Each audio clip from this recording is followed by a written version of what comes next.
Why are you giving me the ring of death? Welcome back to another Easy Mind reaction, guys. Today we are reacting to the channel Psych to Go. Once again, you already know it, probably our favorite channel here on this channel. On this reaction on an Easy Mind. Title being Psychopath, Sociopath, Narcissist, Dark Empath. Who's more mentally harmful? I would guys, what am I saying? What am I even saying? Yo, this ring of death Have you gotta go. I don't know what that was, but yeah, no, it was bugging me. Anyways, leave your predictions down below in the comments. What do you think is more mentally harmful? Or that can be in regard to the individual himself, you know, mentally harmful to the individual. What do you mean by but Stop it. Get some help. what mental disease is it a disease? Psychopathy. Is psychopathy a disease? Like, are these diseases? I don't know. But in regards to other person, what do you think is more harmful to people, you know, that do endure individuals who are either psychopaths, sociopaths, narcissists, or dark empaths? I don't know the definition of dark empaths though. I guess we'll learn. We might read the comments afterwards. Like I said, I enjoy reading comments, even if it's not comments of my videos. You guys aren't leaving comments. It's beyond me. But hey, as long as you're learning something, right? No, leave a comment. I'm playing. Yeah, no, see, now that I'm editing it, looking back, I wasn't blind. Yeah, leave a comment, you know? You're not gonna like, you're not gonna subscribe. What's the other thing? Turn on post notifications. At the very least, leave a comment. But let's get right into the video, guys. have you ever met a sociopath, No, psychopath, I actually don't narcissist, or dark know. I empath think before? I've met a narcissist. Well, I've met this many video could be narcissists. the ultimate duel between super characters to determine who wins the title of most harmful. These Okay. personality disorders have dark traits or characteristics that make them dangerous to the people around them in varying degrees. Some personalities are more aggressive than others. Some conceal themselves better than others. But what they all have in common is their manipulative traits. Okay. While they all manipulate people to get what they want, each has their unique way and reason behind why they do it. So let's explore each dark personality type briefly before going into which one could be the most harmful to your mental health. Number 1, sociopaths. Hailing from the spectrum of antisocial personality disorder, which, by the way, is not just preferring pizza over people. Yo, am I gonna get copyrighted for this music? Look, guys, I gave you a compliment like 2-3 reactions ago about how you didn't input background music. But hey, you know, it's not my video. I'm reacting to you guys, so thank you. Number 1, sociopaths. Hailing from the spectrum of antisocial personality disorder, which, by the way, is not just preferring pizza over people, and weighing in with a weak conscience coupled with a weak sense of empathy, we have the sociopath. They know they're wrong, yet find justifications instead of being good.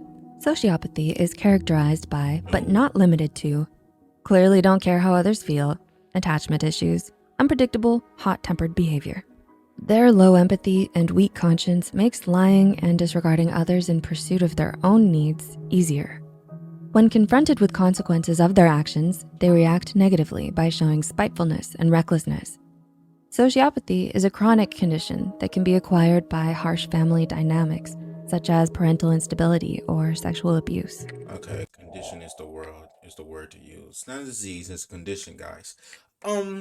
What do we do with people like this in the world? Like, you know what I mean? Like, you find out someone's a sociopath. How do you go about,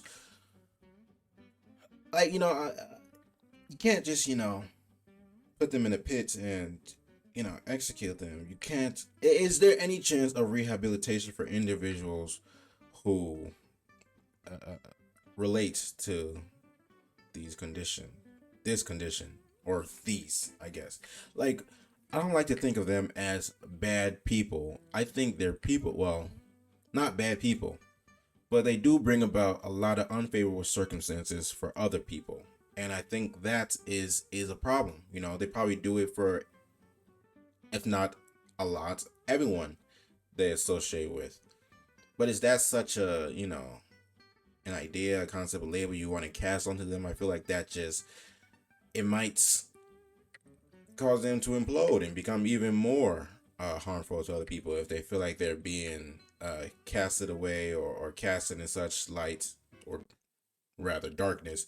Yeah, but I'd be thinking about ways to kind of, I guess you would refer to as healing the world. There's a lot of, well, there's problems in the world, but there's also people who not only cause these problems, but are completely fine and okay with perpetuating these problems. And I don't know, I'm just thinking to myself, like, what do you do with people like that? I don't know. I really don't know. But that's a question posed to you guys. Maybe someone knows. I definitely. Harsh family dynamics, such as parental instability or sexual abuse. Dang. Let's look at our next contender. There's that too. Psychopaths. Also hailing from the spectrum of antisocial personality disorder and weighing in with zero empathy is the psychopath. Any outward justification for their actions is for performative purposes only. Psychopathy does have some different specs from its brethren, sociopathy. Where the sociopath is an erratic volcano, the psychopath is a silent, black, frozen abyss. The sociopath will show they don't care, but the psychopath will convince you they do when they really don't. Spotting a sociopath is easy. A psychopath makes it a point to appear as normal as possible while hiding in plain sight. The pros say that to diagnose a sociopath, look for what's showing on the outside. To diagnose a psychopath, it's much more based on what's happening on the inside and why. Psychopathic qualities like recklessness and aggressiveness are caused by a chemical imbalance in the brain, not upbringing. One of their weapons is a non-automatic emotional response to others. They can choose to understand how someone feels if it benefits them. While they, like sociopaths, are not necessarily violent, they lack the regular restraints and protections of empathy and conscience to prevent them from becoming violent. Number 3. I'm not gonna lie, this is something that just popped in my head, well, as I was watching this segment.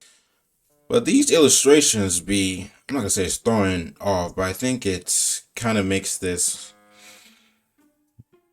it kind of, dilutes these conditions. Because these are very, like, horrible things, but these illustrations are very bright and, joyful. And it's like, oh, well, I guess it's not that bad. He's smiling, he has a brother, sociopath has a brother, psychopath, and they seem to get along quite well. They have a happy family with a narcissist parent and a dark empath father.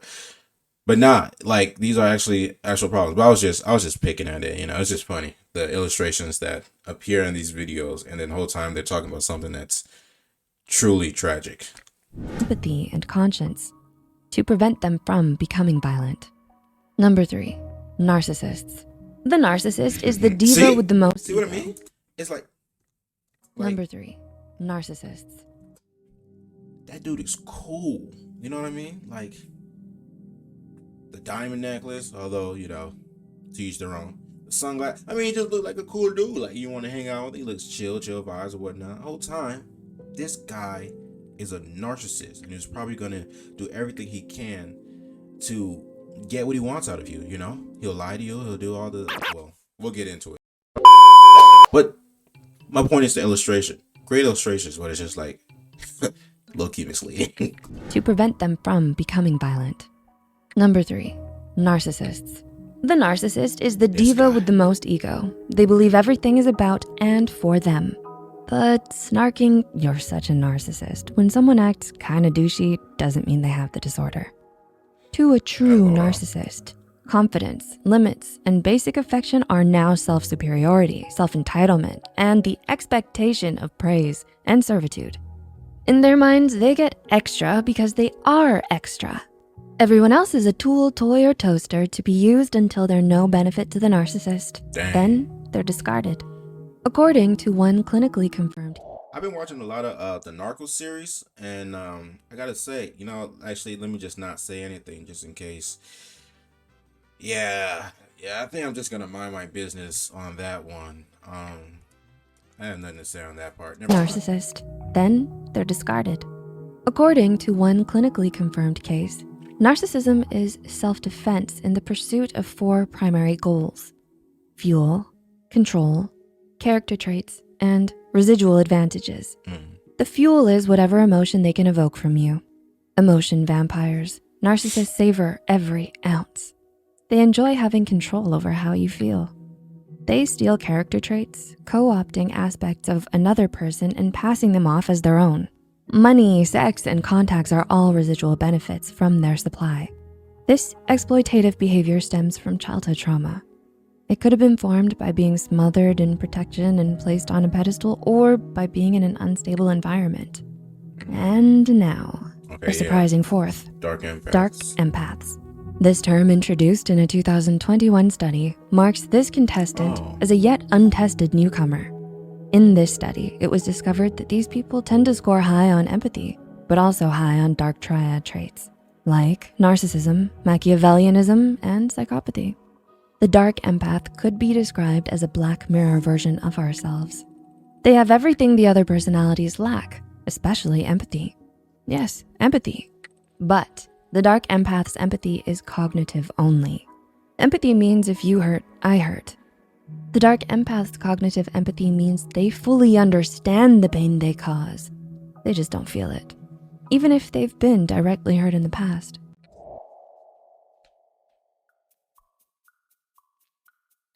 Okay.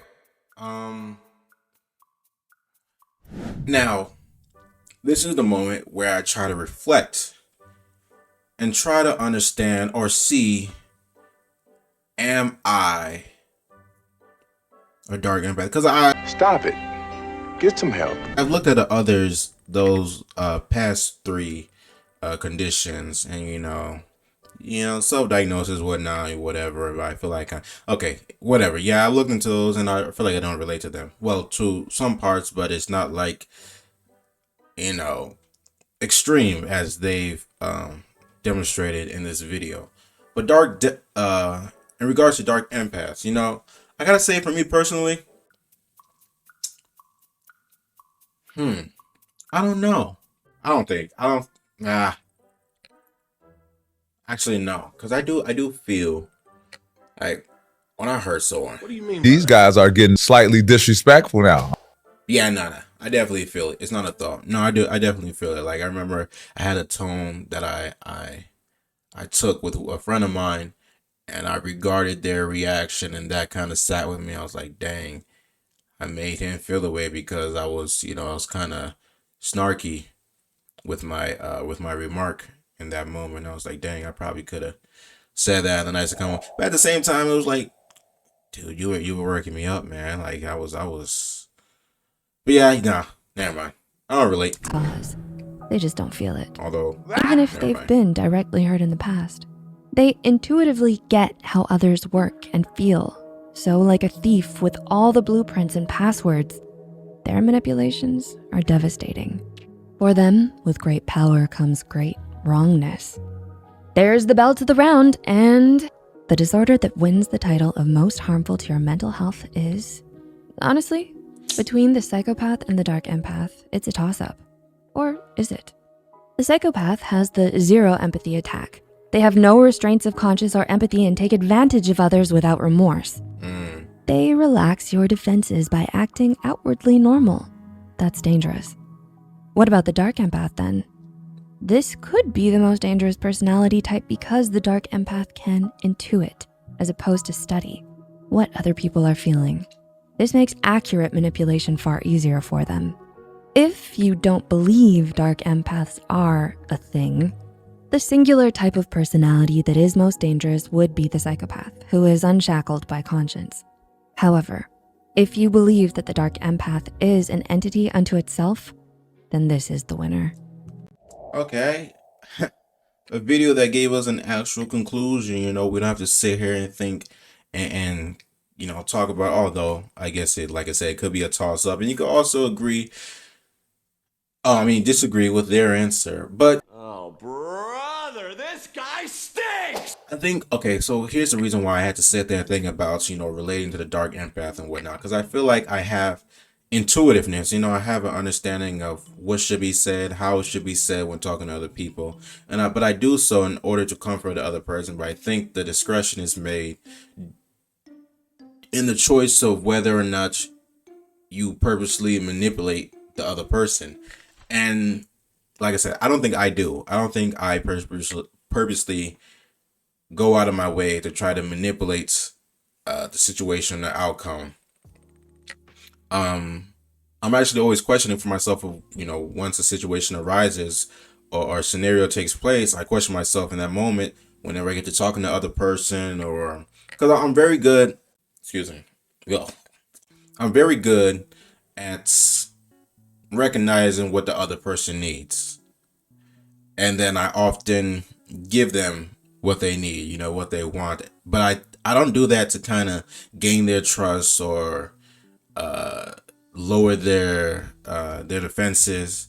It's just, I feel like it's true with me. It's genuine with me, where I'm trying to just take care of the other person, essentially, just be their light in time of darkness. I guess you want to be cliche and refer to it as such. But yeah, no, I don't think I ever look to purposely manipulate someone. But I always ask myself in that situation, I check myself, I'm like, wait a minute, am I just being what they want to be because I'm looking for something to get out of it? And I can't even say usually. I can't think of a time where I was like, this is what I want the situation, and I know this is what I got to do, so I'm gonna do it. Has it made a time? No. Anyways, let's finish the video. I Beware think their that's it, yeah. machinations, as they have the ability to tune in and focus attack through empathy. Comment down below with your thoughts on which is the most. Yeah, so like I said, comment down below, like what they said. Do exactly what they said. Who's more mentally harmful? Yeah. Let's see. Okay, we're gonna read some comments. Whew. I know I gotta edit this. Sociopaths leave you with physical scars and anger for what they have done to you. Narcissists leave you with as little as possible for their benefit. You are nothing in comparison to them. Psychopaths leave you with anger and sadness through their betrayal and usage of you. Dark empaths leaves you with mental wounds that cause you to feel the most pain possible, and they know it. See, yeah, no, I don't think I'm capable of. Well, I am, but I think I make the conscious effort and purposely choose not to do this. Yeah. But that's by your man, Potato Man, 8060. 151 likes. Great comment, man. Great comment. I love comments that kind of summarize and allow you to. I don't even know what to read. Fun facts by Hydrothera 5181. Fun fact. Psychopaths can also have a very high cognitive empathy. Feel like a psychopath crossed with a dark empath. It's quite the sleep paralysis demon. I hear you, Hydrothera. I hear you. I just realized it's Hydro the Rat. I don't know why I kept on saying Hydrothera or whatever. Want to read a long one? No! That's not too long, is it? Yeah, let's read a long one. 63 likes. Jenny Trash 6171 said, based on what this video has presented, I probably fall into the dark. Okay. All right, we got one, folks. I probably fall into the dark empath category if such a thing exists. I can definitely empathize with people very well. In fact, I'm a very privately emotional person. I'm moved deeply by particular things. However, I find that in regards to other people, I meet the same criteria as a sociopath. I guess thankfully I'm also extremely misanthropic and nihilistic about other people, and I don't see any point in manipulating them because I don't find people have success with things that I want anyway. Most people are only concerned with materialistic, consumeristic, hedonistic living. I'm not interested in these things. I find them degenerate and repulsive. I may as well try to manipulate a pig rolling around in its own filth as a person when it comes to getting what I want. Luckily, everyone who isn't me. Oh, lucky everyone who isn't me, I guess. See, I hear you, Jenny. I hear you. Whoa! What the? I hear. But yeah, no. That's what I was trying to say, I guess. Like, okay. Nah, but like I said, I feel it. Like you can always get the feeling, like it's a thought in your mind. It's like, oh, I said something that triggered that other person, or I said something that rubbed that other person the wrong way. But it's not even just a cognitive thing with me. It's also like a feeling thing, and where I'm like, that made me feel uneasy. Like having to, take that route, having to be aggressive with you, having to put you in your place. No, you good. As some would refer to it, and that makes me feel uneasy, and I think I can't relate to it because I shy away from confrontation as such. But yeah, great video. No, I'm gonna say that for the end. Great video, guys. I say a lot, don't I? Make sure to leave a like, guys. Make sure to turn on post notifications. Make sure to subscribe. Hit the subscribe button. But as always, if you are not going to do any of that, at the very least, please do leave a comment. I would love to have a conversation with you guys. Good day.